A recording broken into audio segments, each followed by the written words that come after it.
9 to 5 job చేసే IT ఎంప్లాయీస్కైనా, sun rise అయినప్పుడు ఇంటి నుంచి వెళ్ళి సన్సెట్ కి ఇంటికి వచ్చే రైతుకైనా, సన్సెట్ అప్పుడు ఇంటి నుంచి బయటికి వెళ్ళి సన్ రైజ్ కి ఇంటికి వచ్చే మన నైట్ షిఫ్ట్ బాబులకైనా సరే వారానికి ఒక సినిమా పడాల్సిందే. ఇంకా మన బీటెక్ బాబులకి పాపలకైతే ఎవ్రీడే కాలేజ్ బాంగొట్టి సినిమాలకి పోవాల్సిందే. ఇంకా మనలాంటి ఫిల్మ్ మేకర్స్కి అయితే 24 hours సినిమా కావాల్సిందే.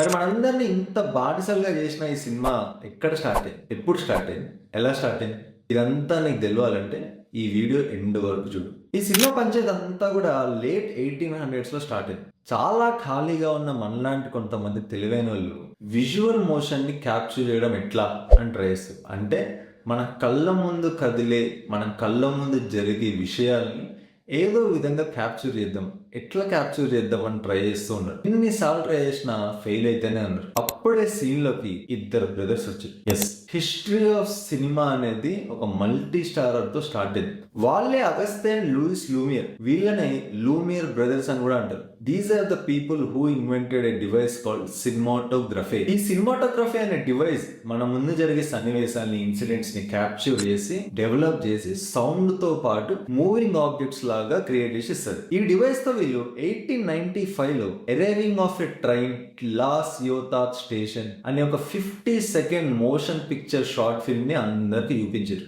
ఈ షార్ట్ ఫిల్మ్ లో ఏముండదు, ఒక 50 సెకండ్లు ఒక ట్రైన్ ఒక స్టేషన్ దగ్గరకు వచ్చి అవుతుంది, అంతే సినిమా. క్రేజీ ఇన్సిడెంట్ ఏంటంటే ఈ షార్ట్ ఫిల్మ్ ని వీళ్ళందరికీ చూపిస్తున్నప్పుడు ట్రైన్ వాళ్ళ మీదకే వచ్చేస్తుందేమో అని చెప్పి అక్కడ ఉన్న జనాలందరూ భయపెట్టి థియేటర్ నుంచి బయటకు వెళ్ళారు. That was the birth of cinema. ఇలా ఈ డివైస్ ని వాడుకొని రకరకాల ఇమేజ్ ని క్రియేట్ చేస్తూ 1902కి వచ్చేసరికి జార్జెస్ మెలిస్ అనే అతను a trip to the moon అనే సినిమా చేసిండు. ఆ సినిమాలో మూన్ మీద రాకెట్ ల్యాండ్ అయ్యేటట్టు చేసిండు. అది చూడంగానే జనాలందరికి ఫ్యూజ్ లైట్ అయిపోయింది. That's when cinema became dreams captured on a film. With in 2 decades జనాలందరూ కూడా సినిమా కంటూ ఒక లాంగ్వేజ్ ఉంది మామా అని రియలైజ్ అయ్యారు. క్లోజ్ షాట్స్ ని పెట్టి సాడ్నెస్ ని చూపించారు, వైట్ షాట్లను పెట్టి లోన్లీనెస్ ని చూపించారు. ఒక్క వర్డ్ కూడా వాడకుండా ఈ క్లోజ్ షాట్స్ తో, వైట్ షాట్స్ తో ఎడిటింగ్ యూజ్ చేసి ఒక రిథమ్ క్రియేట్ చేసుకొని జనాలందరూ సినిమా నుంచి ఎమోషన్ ఫీల్ అయ్యేలాగా చేశారు. ఇక 1927కి వస్తే the jazz singer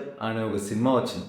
the first movie which use sound sync. ఈ మూవీలో సౌండ్ ని సింక్రనైజ్ చేసి క్యారెక్టర్స్ మాట్లాడే సౌండ్ జనాలకి వినిపించేలా చేశారు. ఇక అక్కడ నుంచి కొత్త ఎరానే స్టార్ట్ అయింది. ఇంకా దాని తర్వాత హాలీవుడ్ లోకి కలర్ మూవీస్ వచ్చినాయి, డిజిటల్ మూవీస్ వచ్చినాయి, ప్రింటింగ్ లో వచ్చినాయి. ఇక్కడ హాలీవుడ్ లో స్క్రిప్ట్ లో పట్టుకొని జనాలంతా దండోపు దండాలు వచ్చాయి. మరి ఇంత జరుగుతుంటే ఇండియాలో ఏం జరుగుతుందో చూద్దామా. 1913 లో మన దాదాసాహెబ్ ఫాల్కే గారు రాజా హరిశ్చంద్ర అనే సినిమాతో ఫస్ట్ ఫుల్ లెంత్ ఇండియన్ మూవీని తయారు చేసింది. This was a declaration to the world that India can tell its own stories through cinema.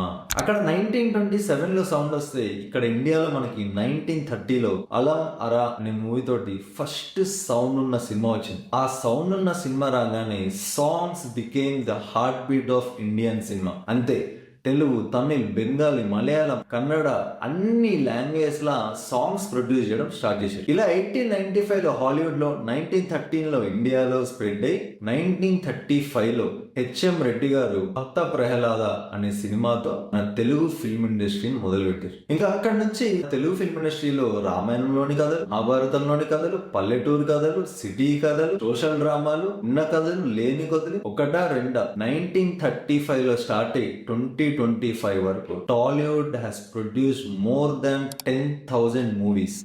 1985 లో ఎక్కడో ఫ్రాన్స్ లో ఒక చిన్న 50-second స్లైడ్ షోతో స్టార్ట్ అయ్యి మన ఊహకు అందనంత పెద్ద సముద్రంలా మారింది సినిమా. యూట్యూబ్ లో రిలీజ్ అయిన ట్రైలర్, యూట్యూబ్ లో రిలీజ్ అయిన టీజర్, మీ రీల్ లో వచ్చే ఒక చిన్న బయట కాదు సినిమా అంటే. Cinema is in our daily discussions, in our happiness, in our sadness, in our celebrations, in our memories. Cinema has become our life. అసలు ఈ సినిమా ఎట్లా స్టార్ట్ అయింది దానికి ఒక చిన్న గ్లాన్స్ మాత్రమే ఈ వీడియో.